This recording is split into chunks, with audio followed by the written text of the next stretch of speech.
ఒక మంచి అవకాశం. అందులో హైదరాబాదులో ప్రతి ఏటా ఇండస్ట్రియల్ ఎగ్జిబిషన్ నడుస్తుంది.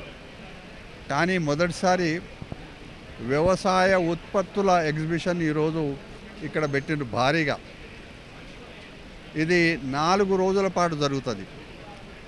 దీనివల్ల రైతాంగానికి ఇక్కడికి వచ్చినప్పుడు ఒక రైతు ఇంకొక రైతు తన అనుభవాలను చెప్పుకోవడమే కానీ ఇక్కడ ప్రదర్శన చేసే ఉత్పత్తులు, ఆ ఉత్పత్తులు ఏ విధంగా పండిస్తున్నారని తెలుసుకోవడానికి కానీ ఇది ఒక మంచి అవకాశం.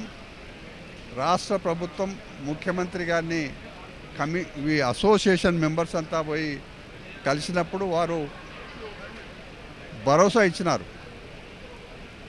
మేము కూడా నిజంగా చాలా ఇంప్రెస్ అయినాం. ఈ అసోసియేషన్ చేస్తున్న ఈ కార్యక్రమాలు రాజకీయాలకు అతీతంగా చేస్తున్నారు. వాళ్ళని అప్రిషియేట్ చేస్తున్నాను నేను. ఇందులో చాలామంది ఉన్నారు, సైంటిస్టులు ఉన్నారు, వ్యవసాయ విశ్రాంత అధికారులు ఉన్నారు, రెవెన్యూ అధికారులు ఉన్నారు. ఒకరు కాదు, ఈ సమూహాన్ని చూస్తే చాలా సంతోషంగా ఉంది.